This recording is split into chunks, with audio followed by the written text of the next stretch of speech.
You, yes, YOU, should be doing blind prog. There's no studying. No hours poring over WTFDIG. No confusion about your Hector JPDN uptime strats. Only pure, unadulterated raiding. What's not to love? Go, get blind progging! But seriously, blind prog is a niche activity in Final Fantasy XIV, but I don't think it should be. Trust me, I have blind progged almost everything in the game at this point, and I can say with certainty that it is a ton of fun. And it's really not hard to get started with. Honestly, you don't have to start with on-content Savage or anything like that. In fact, I think you shouldn't. If you've cleared any on-content Savage tier normally, you can knock out a min-item level Stormblood Savage fight or two in a night, or a Criterion dungeon in a few sessions. You have a lot of options that are pretty easy to get into, and all of them are a blast. When you're done watching this video, I hope you'll understand why I think so, and leave with a newfound motivation to get started on your own blind prog journey. Let's talk first about all the great benefits of blind prog. I said this in the opener, but first and most importantly, there is no studying, or any of the painful consequences of doing so. When you raid normally, in PF or in most statics, you need to understand everything about an encounter before you even go in, at least up to whatever is past your current prog point. This means looking up Hector's guides and memorizing those strats, or carefully reading paste bins and their linked raid plan presentations for a couple of hours probably before you even set foot in the raid. For more difficult content like the later phases of Ultimate, you're probably also spending a bunch of time in a simulator practicing without even being in the game. Blind prog eliminates all of this. All you can do, really, is play the game, which is what we're all here for after all. Of course, you can and should record your gameplay and review it and such, that's just good fundamentals, but the key part there is that it is your gameplay. You have to make the resource you're reviewing in the first place. In blind prog, your time is best spent in the raid, not on YouTube. But that isn't the only benefit.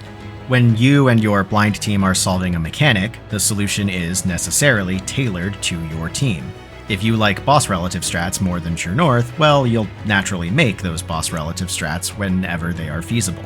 You don't have to adhere to PF standards and sensibilities, and so the strats you develop will more closely adhere to your sensibilities. This makes them more fun to execute, on top of the sense of pride of having solved the mechanic yourself. And don't forget the aesthetic benefits either. Can you imagine how incredible it must have been to see the M8S Phase 2 transition for the first time? Howling Blade's transformation, the 5 rings of the new arena, and once again, he isn't a door boss. I can imagine it. That's exactly what happens to me. Definitely. I'll just LB right now. Definitely enrage next. Kill it. What the fuck is this DPS check? Yo! Just another raid wipe? Okay. Door boss down. Huh? No way! Cutscene! Yay! He is Virgil. I need more power! The nefarious music. whispering in my ear like Green Goblin during the stack.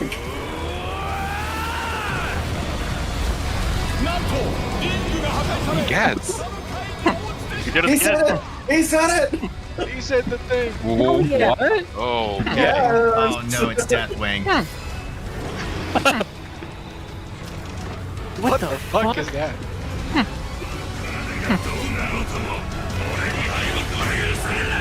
Okay, please tell me the limit gauge resets. It Okay, did not we got reset. it. We got jumpy platforms.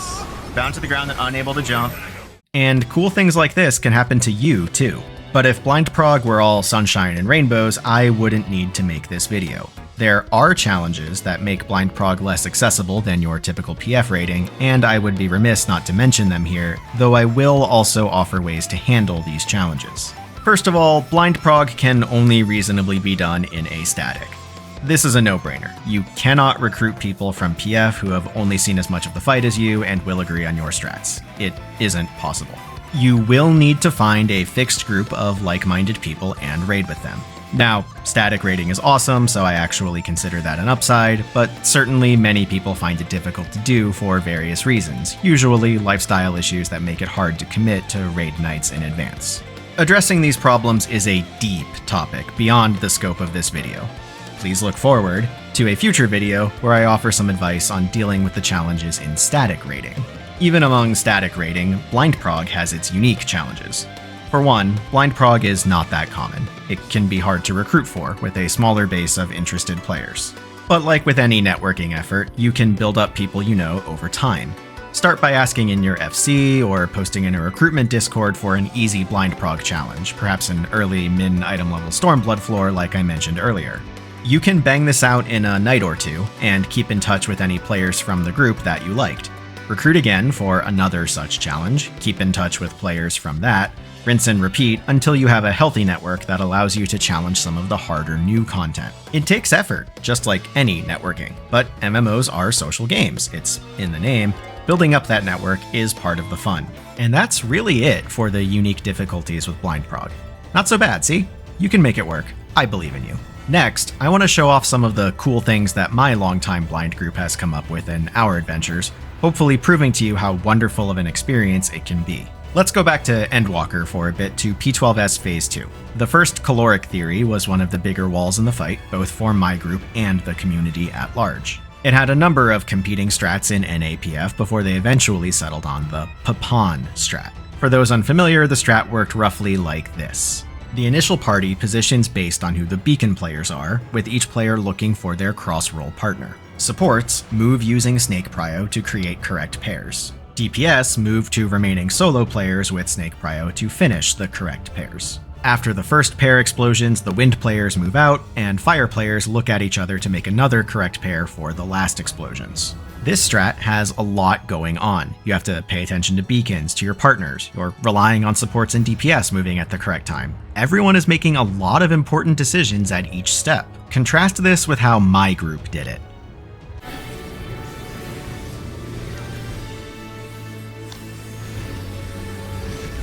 Blues, Van, Hill, me, Hell, Yellows, Cats, Thought, Arugel, Kikuchi.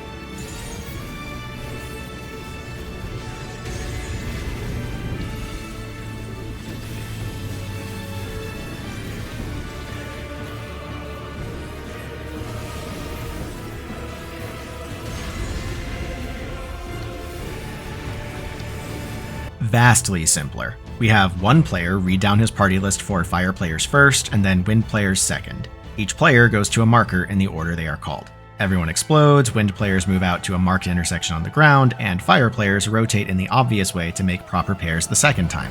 It removes so many points of failure from the Papan strat, with plenty of movement space to spare. But it doesn't work in PF because it requires voice chat. The whole point of the strategy is that one player can read down his party list and instruct everyone on where to go. When you're blind progging in a static, this is a feature you can use. PF strats are often harder, like this one, because they cannot rely on voice chat to disambiguate assignments, and community resources are built to explain PF strats, so non-blind static raiders are often trapped studying unnecessarily hard solutions to mechanics. In a blind group, you're free from such a requirement, so you can make easier strats that exploit the fact that you are in a static. Now we'll fast forward a couple of years to M8S and examine my group's Beck and Moonlight strategy. If you've done the fight, this clip might look familiar to you, and it should. Our strategy came to be known as Quad Moonlight, and it exists because we invented it. Seriously, one of our players posted about it on Reddit shortly after we cleared, and a prolific poster liked the strat and evangelized it enough that it eventually became PF standard. So, depending on how you feel about the strat, you're welcome. Or, I'm sorry, whichever is appropriate. But how did we come up with it? Well, we were messing around in Raid Plan trying to work out the mechanic, and one of our players realized that the spread AoE circles looked suspiciously small. He suggested that we try fitting them all in one safe corner of the room, and lo and behold, everything fit. I'll just not gonna do it, but alternative, there's another strat in Discord. You can fit everybody in one pizza slice, and then you just shift over. It's safer than it looks. We then argued about this for a few minutes, eventually coming up with a raid plan diagram with what would become the final positions for the strat. Importantly, we are meticulous about getting accurate AoE sizes for our raid plan diagramming. If we had not been precise about the spread AoE sizes, we would not have noticed that fitting everything into a single quadrant was possible. And on top of that, a big benefit of this strat was that 2 players could each look for either the first or second safe quadrant and call it in voice, removing responsibility from the other 6 having to read it. We were certain this would never take off in PF because they wouldn't have that benefit. Of course, as it turned out, PF just had all 8 players read the cleaves. Next, I want to give you a taste of some of the skills and knowledge you can develop and test by doing blind prog, specifically about how to intelligently infer how mechanics work just from seeing parts of them once or twice.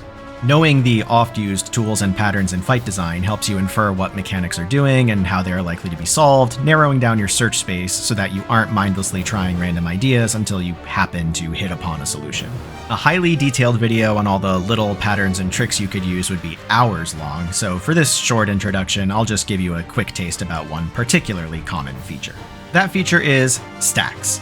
They're all over the place in this game. Pair stacks, light party stacks, full party stacks, 3-man stacks, stacks within your role, stacks with the other role. Final Fantasy XIV loves to make some combination of players stand in the same place on top of each other. And when some damage instance isn't marked with the usual stack marker, you need some way to identify, first of all, that it even is a stack, and then also, who does it target, and how many people need to be in it. Here's how you can do that. You can infer a lot about some big hit by looking at how many people got hit and how much damage they took. Generally speaking, at every point in a mechanic, everyone should be doing something. They shouldn't be able to just ignore what's going on and whack the boss. So if 2 people take a boatload of damage and die, that's a pretty good hint that you have 2 light party stacks on your hand to give those other 6 people something to do, especially if the 2 targets were the healers. FF14 loves targeting healers with light party stacks. Stacks also, when properly resolved, usually do somewhere around 80 to 90% of the party's HP and damage unmitigated, assuming a normal amount of other stuff going on. More if there's not anything else to spend mitigation resources on, or sometimes less if there are a giant mess of various other things hitting you. So when someone takes a stack and dies, you can guess how many people are supposed to be in the stack by calculating how much you would have to divide that damage to hit that 80% threshold. For instance, let's say you're in some hypothetical mechanic for the first time and everyone spreads out to see what happens. One DPS player takes a random untelegraphed hit for 800,000 damage, and DPS players have about 220 to 240,000 max HP. This is a pretty good hint toward the mechanic being a randomly targeted 4-person stack. If you divide the victim's damage taken by 4, you end up with 200,000 damage per person in a 4-person stack, which is a reasonable amount to deal with, especially with some light mitigation or shielding. The fact that it was only 1 person targeted, and likely a 4-person stack, also tells you that there should be something else for the other 4 players to do at the same time, and that you should probably be handling the stack with the 3 people of the same role as the target. So in this case, the DPS was targeted. You probably want to divide the raid into role stacks, then whichever role doesn't get hit is in charge of whatever else the mechanic needs done. Of course, this isn't always true. That much damage might also be an untelegraphed tank buster, targeted on something controllable like closest target. And you can infer that difference by seeing if perhaps there's something that all 6 non-tanks need to be doing in the mechanic instead of just 4 people. This just scratches the surface of the cool tricks and patterns you can learn and exploit when doing blind prog. This game uses a pretty consistent design language, so you can use consistencies in names or animations, or know what types of atomic mechanics are usually grouped together, to make good guesses about how things might work even the first time you see them. Here's an example of my group doing just that on M3S with Quadruple Lariat and Quadro Boom Dive, which we correctly identified as cross-roll pair stacks just from the quadro in the name. Is this kind of close problem? Same animation, I There's think. 2. Partners. Get out of That is some tight fucking... Quadro Boom Dive. Probably also partners? And I don't know. Oh, okay. the hell is That this is a plan? hell of a fella. What is it bullshit? If that is starters. Yeah. Now let me circle back to the question of how do I even get started with this? As I said before, it's surprisingly easy. First, I'll go over your options for what content to pick, and then offer some advice on how to find a group to do that content. Your first blind experience should be something that isn't too hard, but requires more of a brain than your typical normal or alliance raid, and ideally something a lot of people haven't done to make it easier to find other blind players. Your two best options here, in my opinion, are Stormblood Savages and Criterion Dungeons. Stormblood is about the point where raid design started to look something like what we have in the modern day. But because such design was still new, those raids are pretty easy in comparison to what we get today. Even at min item level with no echo, power creep means that you're doing more damage and healing than players were on content. Some of those raids were even considered especially easy at the time. World First O1S, for instance, was killed on literally the first pull. This makes them great candidates to get your feet wet in Blind Prog, because in 1 or 2 raid nights, you can probably get through the first floor or 2 from any of the 3 tiers. You don't need a big commitment, you just need 7 people who haven't done them before to show up once. And it's pretty easy to find those 7 people because these raids are from before the population explosion in 5.3. A lot of players still haven't done them. Going to your FC or a Discord server of your friends and saying, "Hey, anyone want to do blind min eye level 09S for 3 hours on Thursday?" is going to get a lot more hits than, "Hey, anyone want to blind prog UMAD for 3 months?" For a bigger challenge, try tackling any of the Criterion dungeons. There are 4 at the time of this video, and all of them are great experiences to do blind. The mechanics difficulty lands anywhere from the harder end of extreme to the middle of savage, but with only 4 people, they're easier both to solve and to execute. And needing only 4 people is great, since it makes recruiting easier, on top of the fact that Criterion is also something many people haven't yet done. But you will need at least a few raid nights to clear any of these, so try to get a group that's willing to stick around. Any of the 4 dungeons are fine to start with, but I would especially recommend either Sildine Subterrane or Merchant's Tale. These are the easier 2, with more straightforward mechanics overall. That said, Sildine does have one particularly complicated mechanic and trash mobs that are their own encounters that need to be solved. Merchant's Tale is a slightly smoother experience. Of the other 2 dungeons, I would rate Mount Rukkan as being the hardest, so only go for that if you want the higher difficulty. Alo Alo Island is a similarly smooth experience to Merchant's Tale, but the ambient difficulty level of the mechanics is a bit higher. So those are my recommendations for what you should start with, but you don't have to. Do whatever you think is going to be fun. Here's a quick rundown of my thoughts on all your other options. Coils of Bahamut are way too dated and don't follow anything resembling modern raid design. This will probably be unsatisfying. Alexander is entirely workable, but weird compared to modern design. Do it if you really like the aesthetic. Eden is harder than the Stormblood raids, but a great experience if you're okay with that. For Pandemonium, Asphodelos is fine to start with, but Abyssos and Anabasios were considered brutal on content, for a reason. Arcadian, if you are somehow still blind on this, go for it, I guess. It'll be hard. Any extreme trial is a fine way to spend 1 raid night if you can find people. Any ultimate is a no. Don't do it until you are comfortable with blind prog. Deep dungeons are probably good if you can find people to go with. Now, how do you actually find people? The best way, as always, is to tap your friend network.